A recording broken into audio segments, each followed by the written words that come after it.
मुख्यमंत्री योगी आदित्यनाथ सैनिक स्कूल पहुंचे हुए हैं। आज बच्चों से वो बातचीत करेंगे, चर्चा करेंगे। इसके अलावा करीब 1600 छात्रों को टैबलेट और लैपटॉप भी वितरित करेंगे। आपको बता दें, आज प्रधानमंत्री मोदी 11 बजे बोर्ड परीक्षार्थियों से परीक्षा पर चर्चा भी करेंगे और उससे पहले मुख्यमंत्री योगी आदित्यनाथ सैनिक स्कूल में पहुंचे हुए हैं, जहां पर वो आज बच्चों से संवाद भी करेंगे। जब पहुंचे थे तो बच्चों के द्वारा जो प्रोजेक्ट बनाए गए थे, जो प्रेजेंटेशन रखा गया था, उसको बेहद ही बारीकी से मुख्यमंत्री योगी आदित्यनाथ ने देखा। 1698 मेधावी छात्रों को आज मुख्यमंत्री योगी आदित्यनाथ टैबलेट वितरित करेंगे। इनके साथ में राज्य शिक्षा मंत्री संदीप सिंह और शिक्षा मंत्री गुलाब देवी मौजूद हैं। और इसी खबर पर तमाम सारी जानकारी के साथ में लखनऊ से संवाददाता आलोक पांडे हमारे साथ जुड़ गए। आलोक, आज प्रधानमंत्री मोदी भी परीक्षा पर चर्चा करने वाले, उससे पहले मुख्यमंत्री योगी आदित्यनाथ सैनिक स्कूल में पहुंचे, क्या कुछ कार्यक्रम?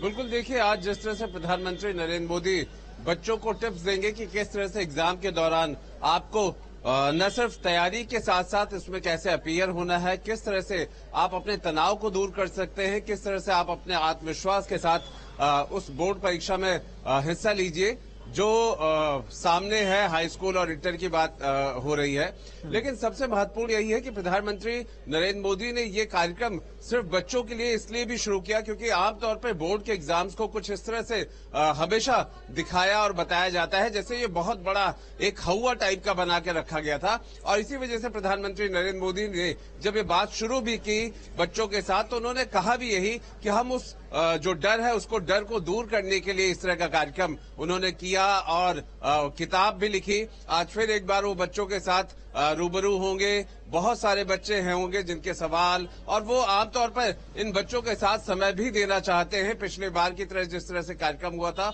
बच्चों में वो बहुत रुचि लेते हैं, उनके सवालों को ध्यान से सुनते हैं, उन्हें अपने अनुभव के साथ जोड़ करके बताते हैं। मुख्यमंत्री योगी आदित्यनाथ की बात करें तो वो सैनिक स्कूल में इस कार्यक्रम के साथ हिस्सा लेंगे। वो भी प्रधानमंत्री को और उनके बच्चों के जो कार्यक्रम है उसके साथ सुनेंगे, लेकिन वो सैनिक स्कूल में पहुंच करके बच्चों के साथ मुलाकात करेंगे।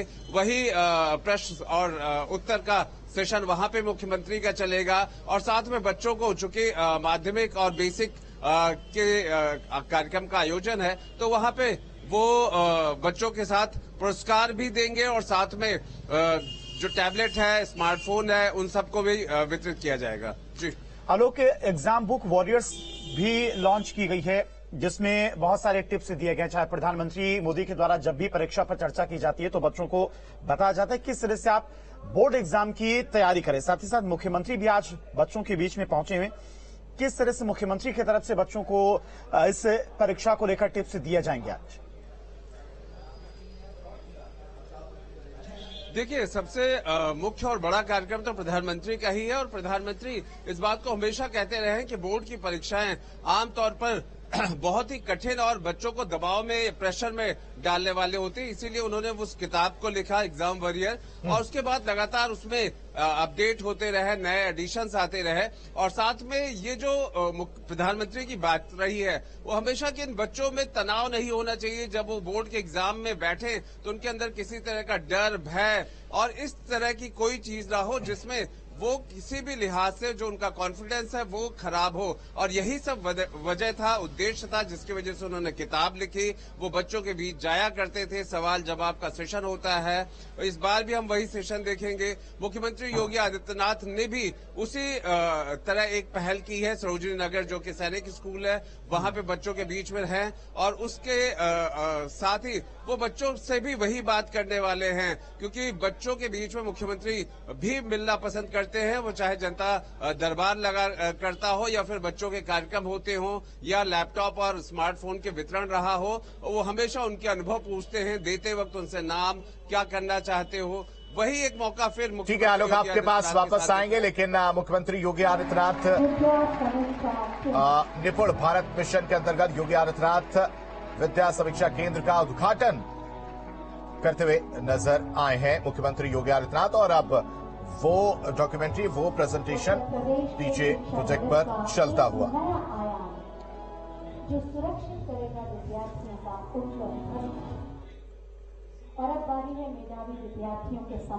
और अब से कुछ ही देर बाद मेधावी छात्रों को टैबलेट बांटते हुए मुख्यमंत्री योगी आदित्यनाथ नजर आने वाले हैं, जिसकी शुरुआत होने जा रही है। 1698 जो छात्र हैं उनको टैबलेट बांटते हुए मुख्यमंत्री योगी आदित्यनाथ नजर आ जाएंगे।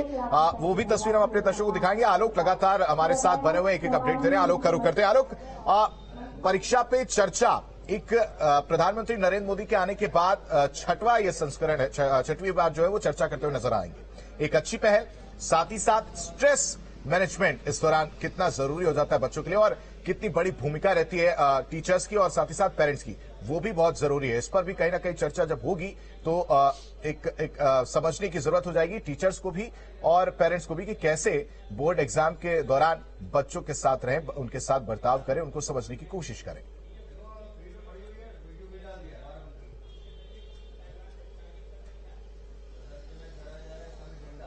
बिल्कुल, देखिए, अगर खुद प्रधानमंत्री बच्चों के इन सवालों का जवाब देने के लिए आते हैं, उनको एक समय दे रहे हैं, तो सबसे बड़ी बात यह है कि ये अपने आप में चर्चा बनता है माँ बाप के साथ, स्कूल के जो टीचर्स हैं, कि किस तरह से इस बात की जरूरत है स्ट्रेस मैनेजमेंट की। ये बच्चे जो कि बोर्ड में अपीयर हो रहे, कोई ऐसे एग्जाम में नहीं अपीयर हो रहे जहां पर डू और डाई की वाली स्थिति होती है। ये माहौल की भी दिक्कत है, चाहे घर परिवार में हो, बोर्ड एग्जाम और बोर्ड एग्जाम कहकर के हुआ क्रिएट किया जाता है। स्कूलों में भी बच्चों को जब तैयार किया जाता है कि अगले साल या इस साल तुम्हारा बोर्ड है, अभी बोर्ड होने वाला है, ये जो एक साइकोलॉजिकल माहौल तैयार हो जाता है, बच्चे अपने आप के अपनी पर्सनालिटी को कहीं ना कहीं खो देते हैं, दबाव में रहते हैं और कई बार हम देखते हैं एग्जाम के बाद कुछ ऐसी अनहोनी घटनाएं होने लगती हैं जो हम इन बच्चों से उम्मीद नहीं करते हैं। कहा जाता है कि ये बच्चे देश के भविष्य है। जब भविष्य के साथ इस तरह का माहौल रहता है, शायद यही सब वजह रही जब प्रधानमंत्री ने अपना ये कार्यक्रम शुरू किया बच्चों के साथ बातचीत। बोर्ड के एग्जाम से ठीक पहले वो उन्हें एक काउंसलर की तरह मिलते हैं, वो प्रधानमंत्री के तौर पे नजर नहीं आते हैं, बल्कि एक बार सेशन में उन्होंने कहा भी था कि मुझे आप प्रधानमंत्री मत समझिए, आप खुल करके अपने सवाल पूछिए। तो वो एक ऐसे काउंसलर के रूप में नजर आते हैं जिसकी जरूरत है। हम सब लोग बहुत सारे बोर्ड एग्जाम्स के दिन कवर करते हैं, बच्चे दबाव में होते हैं, तनाव में होते हैं। ये एक निश्चित तौर पर बड़ी पहल है और एक अच्छी पहल है जो उन्होंने बहुत पहले से शुरू किया है। बच्चों के साथ बात करते हैं, इंटरेक्ट करते हैं, उनके सवाल जवाब लेते हैं, उन्हें टिप्स देते हैं कि आखिरी मूवमेंट पे, आखिरी समय पर अगर पढ़ना भी है तो किस तरह से पढ़ना है, कौन से नोट्स किस तरह से करने हैं। ये एक अपना वो अनुभव साझा करते हैं और उस बात की ही ये चर्चा है। ठीक है आलोक, आपके पास वापस आएंगे। मुख्यमंत्री योगी आदित्यनाथ क्या कुछ कह रहे हैं वो भी हम अपने दर्शकों को सुनवा देते हैं। आज के इस कार्यक्रम में मंच पर प्रदेश सरकार में माध्यमिक शिक्षा विभाग की मंत्री श्रीमती गुलाब देवी जी, बेसिक शिक्षा विभाग के मंत्री श्री संदीप सिंह जी, प्रमुख सचिव स्कूली शिक्षा श्री दीपक कुमार जी, कर्नल राजेश राघव जी, आज के इस कार्यक्रम में उपस्थित शिक्षा जगत से जुड़े हुए सभी उपस्थित महानुभाव और प्यारे बच्चों, आज हम सब यहां पर दो महत्वपूर्ण कार्यक्रमों के उद्देश्य से यहां पर एकत्र हुए हैं। एक उत्तर प्रदेश के मेधावी छात्रों को अलंकरण का यह समारोह है और इसके साथ ही पूरे प्रदेश भर में हर जनपद में इस प्रकार के कार्यक्रम आयोजित हो रहे हैं। जिन छात्र छात्राओं ने वर्ष 2021-22 में हाई स्कूल और इंटरमीडिएट की अपनी परीक्षा में प्रदेश स्तर पर और राष्ट्रीय स्तर पर सर्वोच्च स्थान प्राप्त किया है, ऐसे मेधावी छात्र छात्राओं के सम्मान और अलंकरण का यह समारोह आज यहां पर उन्हें टैबलेट और आवश्यक धनराशि उपलब्ध करवाने के साथ ही कुछ ही देर में आप सब जो हमारे हाई स्कूल और इंटरमीडिएट बोर्ड से जुड़े हुए बच्चे हैं, उनको आगामी कुछ दिनों में अपनी बोर्ड की परीक्षाओं की तैयारी के लिए जाना होगा। इस देश के अभिभावक स्वरूप यशस्वी प्रधानमंत्री श्री नरेंद्र मोदी जी का मार्गदर्शन आज उन्हें कुछ ही देर में प्राप्त होने वाला है और इस देश से हमारे देश के पहले सैनिक स्कूल में एकत्र होकर के इस कार्यक्रम में साक्षी बन गए हैं। मैं इस अवसर पर प्रदेश भर से उपस्थित या लखनऊ में और प्रदेश के अलग अलग जनपदों में भी उपस्थित सभी छात्र छात्राओं को, जिन्होंने विगत वर्ष देश में, प्रदेश में, अपने जनपद में सर्वोच्च स्थान प्राप्त किया है, आज उनके अलंकरण के समारोह में उन सबको हृदय से बधाई देता हूं, उन सबके प्रति अपनी शुभकामनाएं भी देता हूं।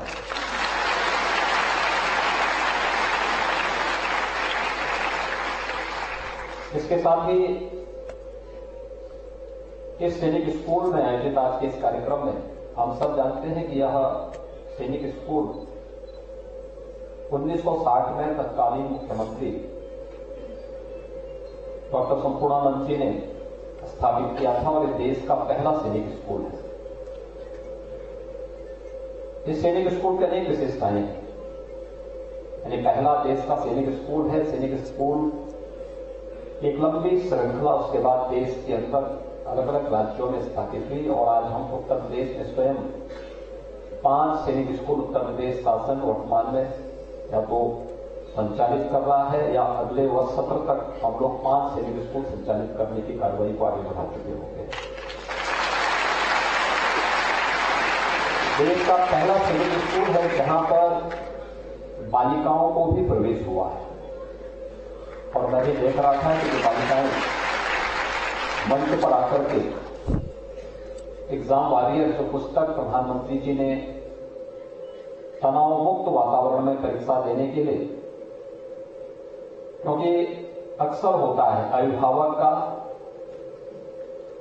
विद्यालय के प्रबंधन का और फिर जगदीश गांधी जैसे प्रबंधक हों तो और भी दबाव बना करके छात्र छात्राओं को इतना दबाव बनाते हैं कि ये तनाव से मुक्त नहीं हो पाते। उन स्थितियों में वे सभी बच्चे अक्सर तनाव में आकर के परीक्षाओं में बहुत हतोत्साहित हो जाते हैं। तनाव मुक्त वातावरण में परीक्षाओं की तैयारी कैसे करनी है और परीक्षा को कैसे हम एक सामान्य रूटीन वर्क के रूप में लें, इस पर आज आदरणीय प्रधानमंत्री जी का मार्गदर्शन प्राप्त होने जा रहा है। मैं भी देख रहा था मेधावी छात्र छात्राओं के सम्मान का जो एक कार्यक्रम यहां पर हमारे माध्यमिक शिक्षा विभाग के द्वारा आयोजित किया गया है। इसमें कुल 1698 छात्र छात्राओं को आज सम्मानित किया जा रहा है, जिसमें उन्हें धनराशि के साथ साथ टैबलेट भी और प्रशस्ति पत्र भी उपलब्ध कराया जा रहा है। और मुझे ये देख करके प्रसन्नता हुई कि अगर हम हाई स्कूल और इंटरमीडिएट दोनों के सम्मानित छात्र छात्राओं की संख्या को देखेंगे तो 1698 में से 873 केवल बालिकाएं हैं और 825 बालक हैं। तो संख्या दिखाती है कि बालिकाओं के मन में रचनात्मकता और कुछ कर गुजरने की जो एक भावना होती है वह हमारी बोर्ड की विभिन्न परीक्षाओं में, वह यूपी बोर्ड हो, सीबीएसई बोर्ड हो, संस्कृत बोर्ड हो, आईसीएसई बोर्ड हो या कोई भी बोर्ड हो, सभी में यह देखने को मिल रहा है। और डिग्री कोर्सेज में भी ये संख्या बहुत अच्छी देखने को मिली है। और यही कारण है कि अक्सर बहुत सारे अभिभावक बालिकाओं के प्रति बहुत उतना ध्यान नहीं देते हैं। उन्हें तकनीकी रूप से सक्षम बनाने के लिए हम लोगों ने एक तो उनकी पढ़ाई लिखाई में किसी प्रकार का कोई भेदभाव न हो, स्नातक तक की शिक्षा उनके लिए मुफ्त में करने की व्यवस्था पूरे प्रदेश भर में लागू है। लेकिन साथ साथ यह भी व्यवस्था की गई है कि बालिका के जन्म होने से लेकर के और वह जब तक अपने पैरों पर खड़ा नहीं होती है तब तक के लिए हम लोगों ने प्रदेश के अंदर मुख्यमंत्री कन्या सुमंगला योजना भी प्रदेश के अंदर लागू की है। बेटी के जन्म से लेकर के स्नातक तक की पढ़ाई की अलग अलग पैकेज में भी हम उसको धनराशि उपलब्ध करवाते हैं। और इसके साथ ही प्रदेश सरकार ने तकनीकी रूप से डिग्री और पोस्ट ग्रेजुएशन की डिग्री प्राप्त करने के दौरान बच्चों को, छात्र छात्राओं को कोई समस्या न हो, 2 करोड़ विद्यार्थियों को वर्तमान में टैबलेट और स्मार्टफोन वितरण की एक बड़े कार्यक्रम को हम लोगों ने हाथों में लिया है। अब तक 20 लाख से अधिक छात्र छात्राओं को यह सुविधा उपलब्ध करवा चुके हैं। ये देश के अंदर सबसे बड़ी तकनीकी रूप से सक्षम बनाने की शासन की प्रक्रिया का हिस्सा है। उत्तर प्रदेश सशक्त सरकार इस कार्यक्रम को आगे बढ़ा रही है। आज यहां पर हमारे लिए अत्यंत महत्वपूर्ण है कि विगत 5.25 वर्ष के दौरान प्रदेश सरकार ने शिक्षा के क्षेत्र में अनेक कदम उठाए हैं। केंद्र और राज्य सरकार मिलकर के कार्यक्रमों को अच्छे ढंग से आगे बढ़ा रही है। मुझे याद है 2017 में जब हम लोग आए थे, बेसिक शिक्षा परिषद की स्थिति बहुत खराब थी और मैं स्वयं एक जनपद में गया था तो जिला मुख्यालय के पास एक विद्यालय था। मुझे वहां के प्रधानाचार्य ने बताया, वहां के बेसिक शिक्षा अधिकारी ने बताया तो विद्यालय इस बार बंद हो जाएगा, हम वहां पे जो हमारे 2-3 शिक्षक हैं इनका क्या करेंगे। तो मैंने कहा विद्यालय बंद हो रहा है तो शिक्षकों को घर भेजो, तो रह करके क्या करेंगे। लेकिन मेरे मन में आया कि वास्तव में आखिर बेसिक शिक्षा परिषद के प्रति लोगों के मन में इतना वैराग्य भाव क्यों है, क्यों नहीं बच्चे जा रहे हैं।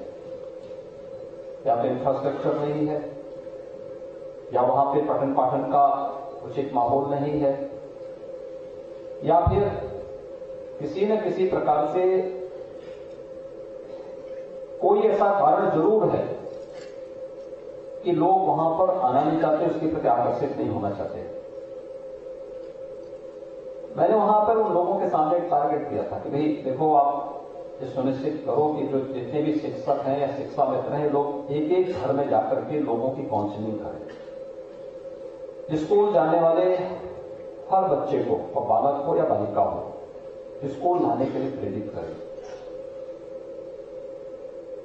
मैं जब बुंदेलखंड की यात्रा में निकला था तो ये बुंदेलखंड में मैं देखता था कि बच्चे स्कूल जाते थे तो नंगे पैर जाते थे, बिना यूनिफॉर्म के जाते थे। बहुत सारे बच्चे ऐसे होते थे कि अंडरवियर पहना, ऊपर शर्ट, बिना शर्ट पहने स्कूल जा रहा है। और बालिकाओं की संख्या खासतौर पर नंगे पैर चलने की स्कूल में जाने की बड़ी संख्या थी। तब हम लोगों ने तय किया कि एक बेसिक शिक्षा परिषद के हर स्कूल में हम बालकों को यूनिफॉर्म देंगे, बैग देंगे, बुक्स भी देंगे, जूते मोजे भी उपलब्ध कराएंगे, स्वेटर भी उपलब्ध करवाएंगे। और वर्तमान में 1 करोड़ 95 लाख बच्चों को शिक्षा हम लोग डीबीटी के माध्यम से उपलब्ध करवा रहे हैं। इसके अलावा ऑपरेशन कायाकल्प का एक कार्यक्रम चलाया गया। ये कार्यक्रम विशुद्ध रूप से जन सहभागिता का कार्यक्रम था। बाद में हमने कन्वर्जन के माध्यम से भी और शासन से भी कुछ धनराशि उपलब्ध करवा करके इस कार्यक्रम को सफलतापूर्वक आगे बढ़ाया था। मुझे प्रसन्नता है कि ऑपरेशन कायाकल्प ने बेसिक शिक्षा परिषद के स्कूलों के वास्तविक कायाकल्प को आगे बढ़ाने में मदद की। लेकिन जो पहला विद्यालय मेरे सामने आया था, और मुझे प्रसन्नता होती है, उस विद्यालय में 350 से अधिक बच्चे हैं और बहुत अच्छा चल रहा बेसिक शिक्षा परिषद का विद्यालय। यानी अगर हम ध्यान दें तो क्या नहीं हो सकता।